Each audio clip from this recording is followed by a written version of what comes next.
Okay, what it do? What it do? What it do? We are back again. I wanted to get the Wrestlemania predictions out of the way. I personally didn't want to wait to the last minute, which meant Friday. Unfortunately, I think we still have one more match to be announced. So, uh, in my head, I was like, maybe I should wait. Maybe I should. I don't know. But I decided, let's just get it. Let's go ahead and knock it out, right? Whatever will happen with that one will happen with that one. As a matter of fact, we're going to get that one out the way first. Because I think the road to WrestleMania this year has been, it obviously hasn't been the best, but I don't think it's been bad at all. I think what happens is last year's build was so incredible that you kind of for granted, I guess, you realize that the one you're on, it can't compete. We can't compete with what they did last year. So, of course, this one feels subpar. Of course, it feels less than. There's no way it's going to be as good as last year's. But I still think it's been a good build. I think some of the matches really took a while to get some footing underneath the stories they were trying to tell. It took a couple of weeks, took about a month because let's honestly, the WrestleMania date this year is what, almost 3 weeks past what it normally is. So there's so much more time this year than what it usually is, and that I think that plays a role too in the telling of these stories and the builds. I feel like maybe they felt like, yeah, they got more time, they could push it back, and a lot of these storylines and matches that got set up, they lagged for a good month before they really got going. But again, I think the build has been really good. I think we've got some good matches. I'm excited to see what happens with us. A lot of, especially the big ones, the big matches that we have. Um, I'm calling this year the year of the triple threats because I feel like every every night has a big triple threat match, right? You have the main event for night one. I mean, even Stand and Deliver has a triple threat match for the title. The night two has the triple threat women's match for the belt. This is the year of the triple threats. If you ask me, that's what I'm going with. We're calling it that. I'm gonna stamp that joint. Year of the triple threats. But as far as the WrestleMania matches and my predictions, or her warning before we get into it, because we're about to get into it now. I want to preface my statement. Let everybody know, if you are a gambler, if you're like me, I might place a bet here or there on a few of these matches. But if you are a gambler, you looking for some insider information, you trying to, kind of get a feel, giving you a heads up now. I ain't the one you coming to for that. Don't come here think you get the answers on this one. I'm gonna be straight up with you. I think I got half of these matches right, half. And for me, I usually kind of have the answers. I be feeling like the past 2 years, I just knew I was batting 100. I knew all the matches. This year, I'm still going back and forth on a few. To be honest with you, I don't think I got the answers. Don't come to me for the answers. If one of the matches I pick go the other way, and you see me, you said that. No, don't. I didn't know it was either. I ain't know either. Neither one of us knew. We was both wrong. That's what's gonna happen. So don't come to me for the answers, man. Don't put your money on my picks. Don't put them on my picks. But this is what I believe, to the best of my ability, who's gonna win this year. So let's get the first one out the way first. The Randy Orton match, which I think is gonna be a squash match. No matter who the opponent is, because he's still trying to figure the opponent out. They'll probably have the opponent on Friday. I think they're gonna go Nick Aldis. I think that's the one fans really are pushing for. I think they got a little story there. Now, what they're trying to do is push Solo in Randy. I'm not necessarily saying they're trying to push it, but you can see there's something there, and I think that's by design. I feel like oftentimes Triple H has done this thing where he'll give a wrestler like two directions, like two storylines. Maybe they'll play with one. Maybe they'll have a couple of back and forths or matchup here or there, and then he'll beeline to somebody else. He's done it with Braun Breaker a lot. Braun Breaker has had at least 6 opponents, and he's probably only fought like 3 or 4 of them because I feel like they tell multiple stories and take the one that has the most traction. That's what I think personally. So I think Nick Aldis is the one they're going to go with, but I do believe they've built up enough story for Solo to look like the obvious pick to most. Just if they want to still go that direction, I'm pretty sure they know who they want to go with by now. But I think they went 2 roads, Aldis and Solo for me, and I think they're going to go to Aldis direction. Again, I don't think the match is going to be long. It'd be nice to see Nick Aldis back in the ring. I think they'll put on a nice, fun 7 minute match, if that even that long for real. I think it's gonna be a quick one, in and out, bow, get Randy out the door, and then he'll probably go on with him headlining, or at least being the the headline wrestler for Backlash. They already got the poster out with Randy going home, so I'm pretty sure whatever is gonna happen post WrestleMania, he's going to be a pivotal part of it. I'm certain of it. I wouldn't be surprised if he has a title match. Matter of fact, that is, you want to book something, book that. Twan told you that Randy gonna have a title match and come Backlash. They book that one. Um, so night one, I don't even know if Randy Orton match is night one or night two. That don't even matter. I'm gonna guess night two.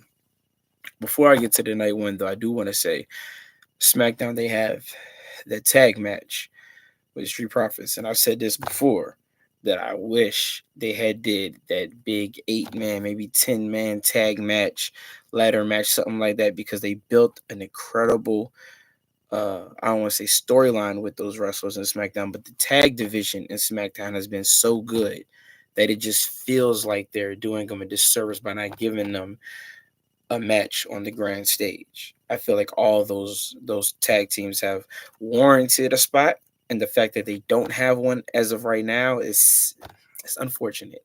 I think they've done the most work out of all the tag teams that are on the WrestleMania card probably put together so far. But as far as matches goes, the competitiveness, the promos they've cut, uh, all those teams are pretty deadly. DIY, Motor City Machine Guns, Street Profits. I'm missing one more, but they've done an incredible job, really building that division. And all those teams have done a stellar job in the past like 4 months, 5 months, really just pushing, and pushing and putting out great matches, driving great stories, telling great stories. It's unfortunate they're not going to be on the WrestleMania card.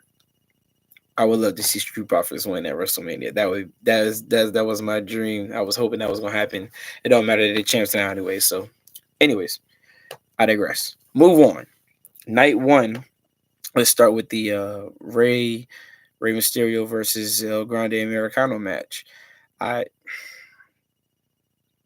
I don't know if I've said it before. The build for this was it was like late. It felt like they just kind of slapped this one on the card.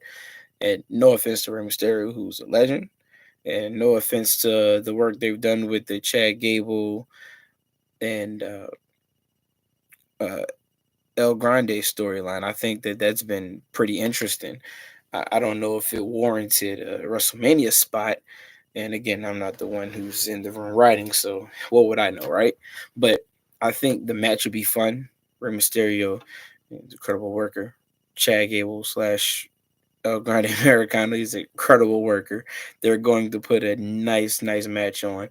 I think they're going to tell a great story. I don't know where they want to go moving forward because I always felt like WrestleManias either end rivalries or they start them uh, for the following year. They're either going to start a new rivalry or direction for a character, or they're going to squash whatever it is and end it. It's like WrestleMania for me is the ending point or the starting point. And I don't know what this Rey Mysterio and El Grande situation is. I don't think it's going to end at the WrestleMania or at WrestleMania. I don't think it's going to end. And I don't even know if it's really started. It's hard. I don't know what it is. I think they just kind of slapped and put this on the card kudos to the two guys. They deserve it. I think they'll have a good match, but I can't give you a definitive answer because I don't know what they're going to do after that. But if I had to put chips on it, I'll just say Rey Mysterio, right? Let's get the legend in there, do some of your greatest hits, put on a good show with El Grande, and get out of there with the win. If they want to tell a more interesting story, I originally thought maybe getting Ray to get the mask off El Grande and reveal that he's really Chad Gable. But then you're kind of taking the juice out of the El Grande story, right? Because now that story is gone. You're not going to tell that anymore. So if they want that to continue, then I don't think there's going to really be a reveal. I think they're just going to put on a great match. So let's go over Mysterio. He probably won't win. You heard it here first. Moving on. Match two. I don't know the order of these matches either. I'm just kind of going off of what I read on the card list online. I don't think this is in order. If I put my chips on it, Jacob Fatu and LA Knight might open up night one. If I had to put chips on it, I think it'd be them. Oh no, it could be Jey Uso and Gunther. You want to get? We'll get to that match soon. Jay Cargill and Naomi. I want to talk about that one because I think this is one of the matches that actually have had an incredible build. Incredible. They've been telling this story for months. And Jade Cargill, I think, they are pushing her. And I'm a Jade Cargill fan. I think she's really interesting. I think she's very impressive in ring. Obviously, she has, that I don't want to say backlash, but there is that specific fan base that they not a big fan of her work, so they don't she don't get the big pop like some wrestlers do. And it doesn't help that even though Naomi is the heel, she's done such incredible work that now people are really, they're rooting for her. They want Naomi to win. I think Naomi has done an incredible job going this heel direction at this point in her career. I think she already puts on great matches, and the story they've told so far has been just such an incredible job that I know for a fact that neither one of them are going to go anywhere, regardless of the winner of this match. I think they both are going to have storylines moving forward, whether against each other or going for titles. I think that's probably more than likely what's going to happen. They're going to start focusing on some titles matches, but we're going to get this feud in, get it going. I think it'll finish, in my opinion, at WrestleMania. I don't know that for sure, but I think it'll finish. I think Jade Cargill gets her get back, and we move forward. I think Naomi moving forward as a heel is going to be awesome to see. I think she's going to have some things going on in the works. I don't know for all we know, she might try to get back in the graces of Bianca. That could happen too. But this match won't be the end for these two. These two will have great things going forward, in my opinion. But I'm going to pick Jade Cargill to win this one. I think it just makes sense with the direction that I think they want to take her, with her probably trying to focus on belts and golds now, especially the women's championship. I think beating Naomi, getting to get back in there, focusing on the task at hand is what she's going to do. And again, Naomi, you'll be fine. I have the New Day versus War Raiders next. Sorry. That match, another one that kind of just got, I think, slapped on the card, right? And I said this before. I felt like the New Day heel turn was so great at the time when it happened that it just felt inevitable they'd win the belts. And getting it at WrestleMania made sense. The problem was I don't think they've really capitalized on the heel turn very much. I don't think they've had important matches. I don't think they've had important rivalries. I don't think they've had great stories, especially with War Raiders. I don't think they've had a great story with them. And there's source material you can pull from with the War Raiders having physical injuries that have caused them to miss time and possibly career-ending incidents.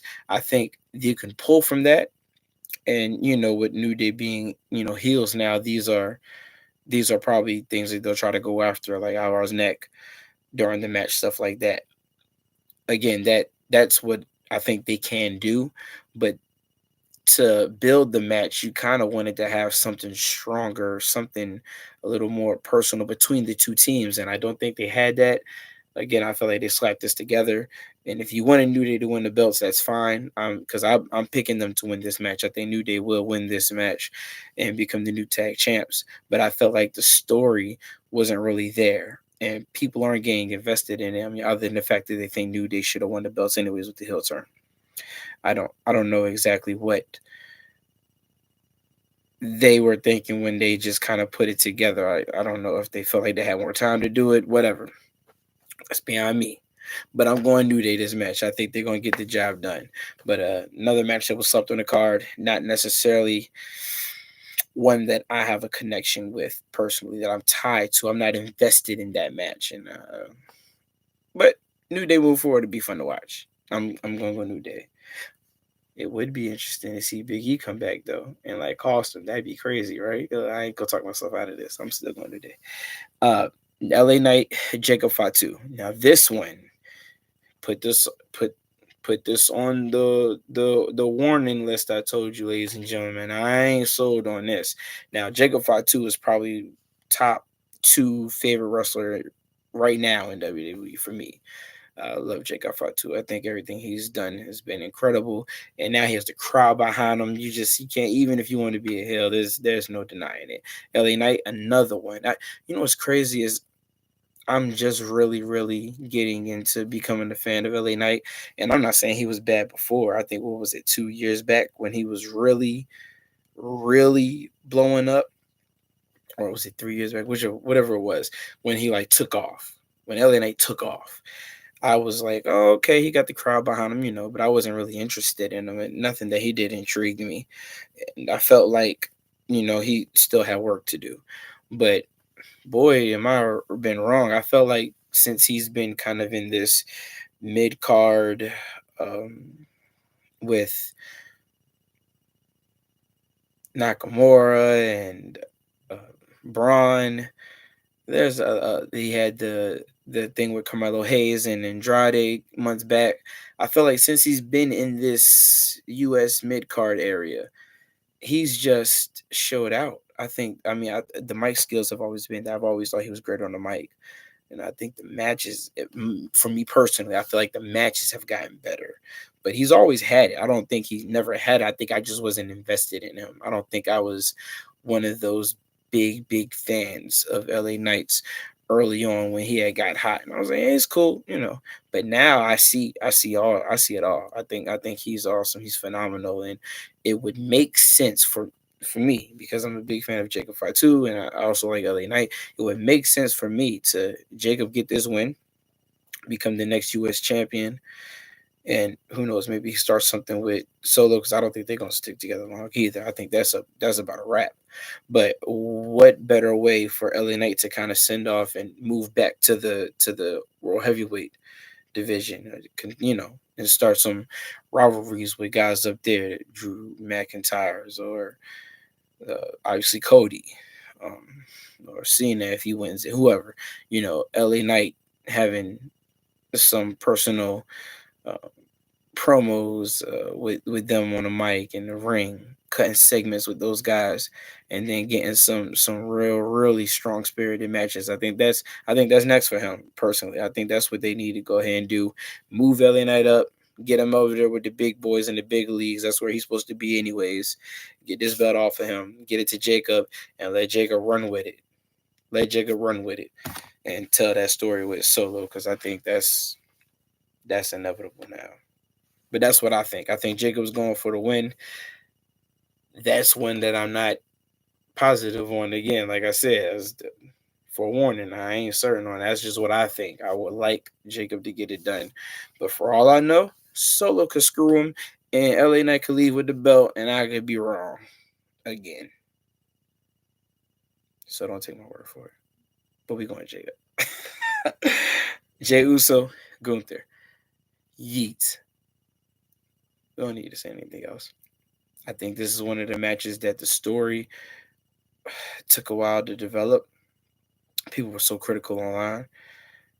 And don't get me wrong, I think they have reason to be. The storyline at the beginning really, really was dragging. I think they didn't. I don't think they knew how they wanted to attack it, how to approach it, and then coming off of the Royal Rumble win, Jay was so over when he went to these arenas that people really just wanted to embrace him. They wanted the music to play. They want him to come through the crowd. They wanted to eat with him, run the music back. Like that's they wanted him just to they wanted to just enjoy him in every single city he went to. That it was almost like the rivalry and the storyline with Gunther didn't get a chance to develop. And it's not I don't think it's really any fault on either of their parts. I think that did play a role in it though. Whatever it was that WWE wanted to make happen, it felt very laggish. It felt uh, dry. It was not interesting. Getting them to have matchups with who was it? Chad Gable's old crew that Gunther was slapping them around, and Tozawa had like a little nice match with Gunther at one time, and then Jay got into it with A Town Down Under. It really was rough. But again, I felt like that was just WWE not sure how to navigate the rivalry in the beginning when all along all they needed to do was just get Jimmy out there. And Jimmy was the answer, right? Get him to get the motivational speech to his brother, go over there, take the fall, go to pack him up, get the blood on him, and then Jay flipped the switch, right? And that's really what happened. So they took a while to get to this point, but I think that Jey Uso was going to win, and that's one of my Sherlock bets. If I'm wrong on that one, then you might as well just wrap this whole thing up. I don't know what to tell you, but I'm going Jey Uso. Yeet, it's going to be a live one. Next up, we have the Tiffany Stratton and Charlotte Flair match. Another one, like I think the Jay and Gunther match that took forever to develop. I just don't think they have chemistry, the two of them. That's what I think it is. I think they lack chemistry. I'm not sure if they, trying to. Oftentimes when you cutting promos and doing these segments with each other in the ring or on the side by side screen, I think Tiffany Stratton. I don't. First, I thought maybe she was overwhelmed with the spotlight, but I don't think that's really in her mo. I think what it was is just she just couldn't get a feel for Charlotte. I think Charlotte is just so seasoned in the game. Charlotte is like one of those people who don't need a script, right? She go out there and just get to talking on the mic. She know who she's going against. She's gonna tackle a few things, and if things kind of go a little left, then I'll just pivot. And she's like that. And I think maybe Tiffany Stratton, because she's still younger, I think maybe she's more of the she want to know what's happening. She want to A, B, C, D, kind of have have a little more structure in the competitive spirit when it's regarding cutting promos and segments. That's what I think it was. I think they just lacked the chemistry, and it really, really dragged for weeks. And then you have that mishap. What was it, 2 weeks ago with the foolishness and Charlotte just kind of going off unscripted. I think she got flustered for the first time in God knows how long and lost it. I'm not a big fan of either one of these women. As far as in ring, I'm not big. I've never been a big Charlotte Flair fan. I think she's one of the greats. I've just never been a big fan of hers, and I've never been big on the Tiffany Stratton hype. But I do think they're going to cut a great match. I think they're going to get in there in the square circle and dish it out. And I don't know who's going to win this, so I flipped the coin and I went Charlotte Flair. I don't know about this one, man. I guess ideally you want to get Tiffany Stratton over, but I feel like maybe Charlotte Flair is at the point of like, which I don't want to just be getting people over no more. I don't want to do that. So I'm going Charlotte Flair. I flipped the coin. That's what I came with. That's what I'm going with. Now the last match of the night, for night one, Roman Reigns, CM Punk, Seth Rollins, Paul Heyman's wild card. That match I think is going to be fire. They have built it up to perfection. Chef's kiss. Every single time I thought it was just two guys and then the third wheel found a way to insert themselves. They did. CM Punk did it. Roman did in the beginning. CM Punk did it right after. And then Seth Rollins, the past 2 weeks, he's kind of inserted himself for me. So They've built this up to perfection. I have no notes. I think Seth Rollins is going to win. I I have gone back and forth literally when they first started talking rumors about this match. I was like, well, it just makes sense for CM Punk to win that, right? You get them with the rivalry and history of Rollins and Roman. They're gonna just destroy each other and forget about CM Punk. He'll get the sneaking victory. And then when they started talking Paul Heyman, it just felt like it got so personal between Punk and Roman that I got a feeling that Seth might have something up his sleeve. I'm gonna go Seth. I think he's gonna pull this one off. Yeah, I'm going Seth on this one. The funny thing is, I'm pretty sure out of all the night one matches that I've picked, I only want like two of those people to actually win.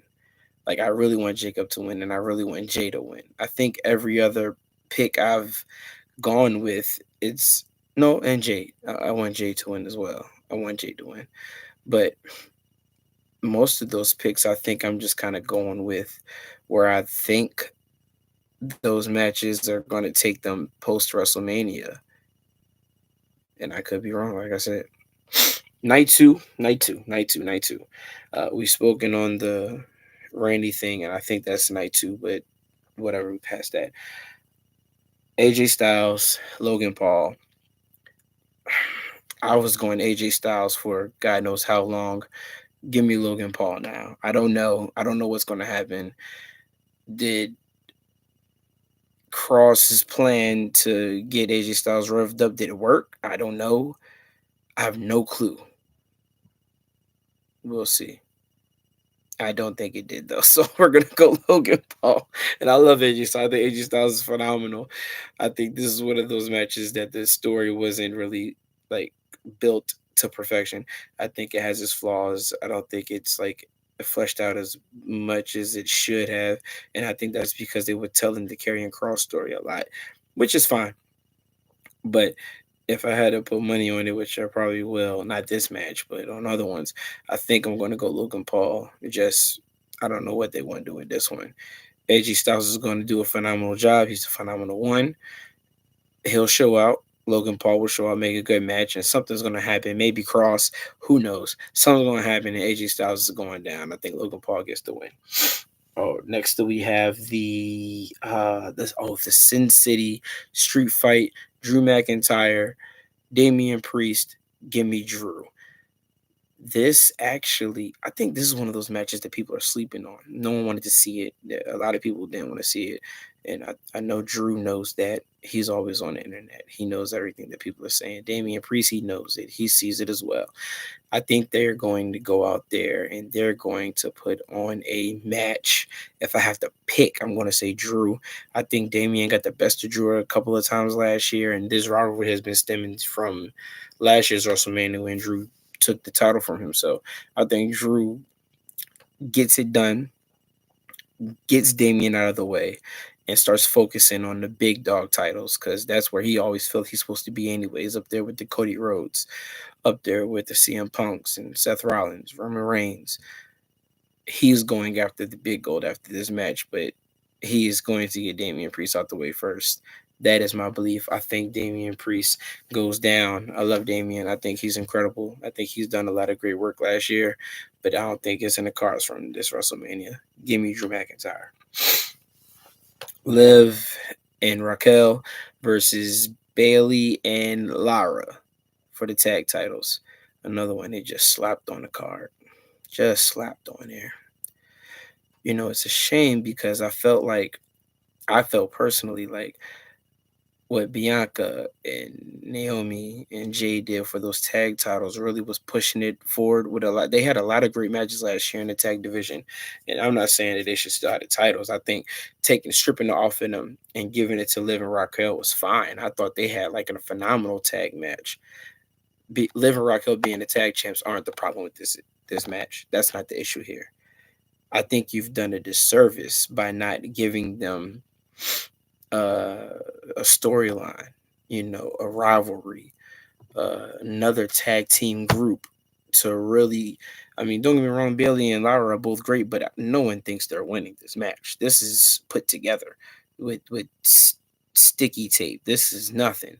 Like they're not they're in there to put on a great performance, and I think Liv and Raquel are going to keep the belts. But again, this is just one of the one of the small times where WWE has done a disservice to the tag divisions.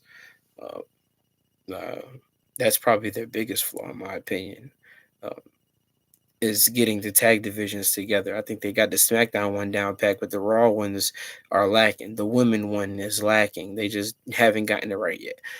So you give them an opponent, they're gonna put on the banger. And also, I think they wanted to put Bailey on the card. You wanted to get Bailey at WrestleMania somehow, but if we're all being honest, they could have did a fatal four way for the Intercontinental title. Give that title some prestige.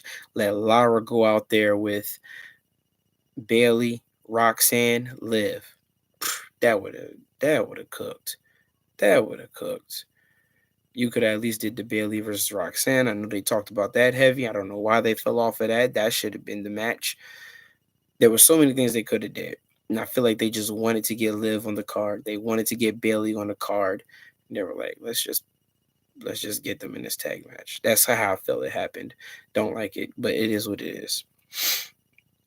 I am interested in this IC title match because I'm a big fan of Penta, big fan of Braun Breaker. I used to like Finn Balor. I still think he does great work, but I'm not as invested in him like I used to be. And I've never been a Dominic Mysterio fan. And yet I got him winning this match. It's insane to me. I think they're doing something with Judgment Day, and these big tag teams. I think they're on their last legs. I think Judgment Day is on his last leg, and every single time you think it's over for them, they do something to kind of keep them alive. And I think that's what's happened in this WrestleMania. I th- I think Judgment Day is going to be taking the title, but I do not think that both Finn and Dom will be members of Judgment Day when WrestleMania is over with. That's my belief. Now I'm picking Dominic Mysterio, so I guess I think Dom and Judgment Day are going to turn on Finn, and he's going to get the belt and leave. But I wouldn't be surprised if Judgment Day and Finn turn on Dom and he win this match. I could see that being the twist. That could be the spin that nobody's seeing. Maybe they getting Dom out of there. And I mean, don't give me no reason why, but if you want to give Dom some push, what better way than to kick him out of Judgment Day and let him go on his own like kind of tour? That would get him the fans behind him. They boo him heavily now, but there's a lot of Dominic Mysterio love out there. So I think whichever direction they go, Judgment Day is going to change after WrestleMania. One of those guys are not going to be in the group. I think it's Finn. I think they're going to get him out of there, pack him up, and I think Dominic Mysterio going to leave with the Intercontinental belt. And there's nothing against Penta or Braun. I just think if you get the IC title off of Braun, he could start going after the big dog gold. And Penta, he's going to be fine. I mean, he puts on great matches. They're going to get him in a couple of these great storylines eventually. His brother is now over there on SmackDown. They'll probably link up eventually. He'll be fine. But I think this fatal four-way match has more to do with Judgment Day than anything else. And if anybody is seeing it any other way, you're tripping. This has Judgment Day a lineup call all over it. Something's about to shake over there, and the winner of the belt is going to dictate that. Next up, I have I only got two matches left. The women's championship belt triple threat match. I'm going Bianca. I ain't got no rhyme or reason. I have no facts for you. I think the build has been awesome. I think it's been all over the place, but it's been good. And hey, I think these are actually, if we're being totally honest, I think these are the three best women in the division today, with Liv like being right behind them, right underneath. But Io, Rhea, Bianca, they're the three best. Put them in a match, let them cook. I'm going Bianca. And then last, the Cena Cody Rhodes match. I told you earlier that Don't take my picks as stock, right? This is one of the reasons right here. I'm going Cena, but I to the core want Cody Rhodes to win this match. I'm not even sugarcoating it. I don't care. Say what you want. I want Cody Rhodes to win this match. But everything in me says there's no way Cena goes home without that belt this weekend. I think something's about to happen. I think it's something that nobody can even see. I don't even think it's something that you've thought up yet. You know, like I don't think Cena is going to be able to beat Cody Rhodes straight up. There's no world right now where Cena has it in him to beat him straight up anymore. His game is done. It's over. It's why he's gone heel. Cena is going to live by the cheat code. He's going to do whatever it takes to win. That's his MO now because it's not about being better than the other person. He's doing this for a whole litany of other reasons that has nothing to do with in-ring ability. Taking that belt symbolizes something different, something darker. And I think the story they're going to tell at WrestleMania is going to be earth shattering. Personally, I want Cody to win, but I feel like there's like a darkness looming over this match that says like Cena's going to win, and it's going to be in the way that no one notices or no one realizes. I don't know if The Rock is going to come or another person is going to come. Something's going to happen. Cody's not leaving with the belt. Cinema. So that's it, man. Those are my picks. Again, take it with a grain of salt. I don't know. And I watch it all. I watched NXT earlier. I watch Raw every week. I watch SmackDown every week. I don't know, man. This year, I don't know. Because I don't know what direction half of these storylines are going to go after WrestleMania. I don't even know if the storylines are going to continue. So, if you stayed with me for this long, God bless you. God bless you. Loyalty, soldiers. Catch me tomorrow or later this week. Whenever. I'll be back on here. We got a lot to get into. It's a busy one for me, man. This is the Promo Podcast. I'm your boy Twan. And as always, be easy. Love you. Until next time, eat. Let's sign up with you.